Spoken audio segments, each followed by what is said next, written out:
JCCJ प्रमुख अमित जोगी ने बताया कि कल देर रात मुझे मेरे विधायक दल के नेता धर्मजीत सिंह जी और विधायक दल के सचिव राजेंद्र राय ने जानकारी दी कि उन्होंने भाजपा के प्रत्याशी गंभीर सिंह का समर्थन करने का निर्णय ले लिया है। प्रमोद शर्मा और अधिकांश पार्टी कार्यकर्ता भी इस बात पर अपनी सहमति दे चुके हैं।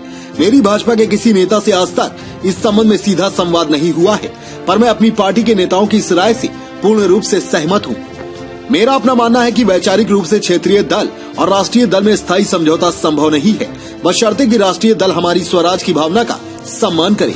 किंतु वर्तमान परिप्रेक्ष्य में जब कांग्रेस ने मेरे स्वर्गीय पिताजी श्री अजीत जोगी जी के अपमान को अपने प्रचार का मुख्य केंद्र बिंदु बना ही लिया है और मेरे परिवार को चुनाव के मैदान से छलपूर्वक बाहर कर दिया है, तो ऐसी परिस्थिति में मुझे मेरे पार्टी के वरिष्ठ नेताओं का निर्णय स्वाभाविक और सर्वमान्य लगता है। वैसे भी मुझे पूरी उम्मीद है कि ये उपचुनाव न्यायपालिका की चुनाव याचिका की कसौटी में स्वमेव 1 साल के भीतर स्थगित हो जाएगा और मरवाही की जनता को अपनी इच्छा अनुसार विधायक चुनने का अवसर एक बार फिर जरूर मिलेगा। ऐसे में आज मेरे सामने एक ही विकल्प है। मैं अपने स्वर्गीय पिताजी से स्वर्गवास के बाद उन्हें अपमानित कर रहे कांग्रेस के लोगों के विरुद्ध वोट देने मरवाही के मेरे परिवार से हाथ जोड़ के न्याय देने की अपील करता हूँ। कसौटी में स्वमेव 1 साल के भीतर रद्द हो जाएगा और मरवाही की जनता को अपनी इच्छा अनुसार विधायक चुनने का अवसर जरूर मिलेगा।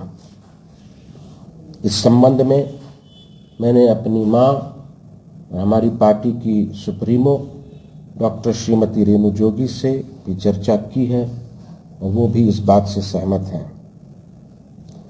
मेरे पिताजी के स्वर्गवास के बाद हमारी पार्टी और परिवार में उनका निर्णय ही अंतिम होता है, इसलिए मैं बड़ी सोच समझकर मरवाही की जनता से कांग्रेस के विरोध में वोट करने की अपील करता हूं। मंत्री जयसिंह अग्रवाल आरोप लगा रहे हैं कि 10 करोड़ की डील हुई है जनता कांग्रेस छत्तीसगढ़ और भाजपा के बीच। काश ऐसा होता कि इतिहास की जो सबसे धनाढ्य पार्टी है वो कुछ हम लोगों का क्षेत्रीय दल का सहयोग करती, पर ऐसा नहीं हुआ है। और जैसा कि मैंने कहा, ये कोई स्थायी गठबंधन नहीं है, ये कोई स्थायी समझौता नहीं है। वर्तमान परिस्थितियों को देखते हुए ये निर्णय लिया गया है। समय बहुत कम बचा है, मतदाताओं तक ये मैसेज कैसे कम्युनिकेट कर पाएंगे? यहाँ के मतदाता बाद में हैं और मेरे परिवार के सदस्य पहले हैं।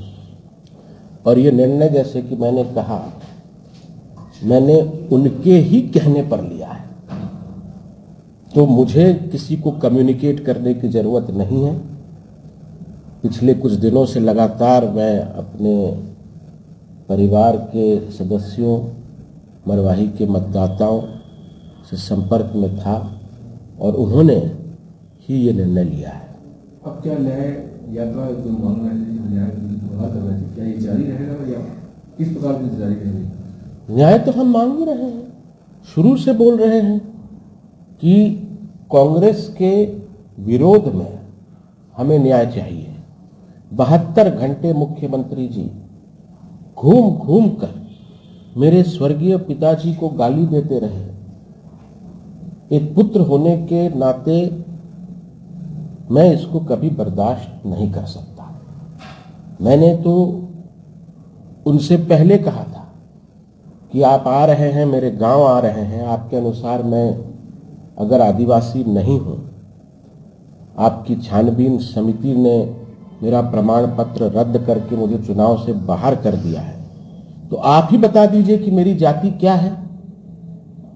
अगर वो बता देते तो आज मैं कांग्रेस का समर्थन कर रहा होता।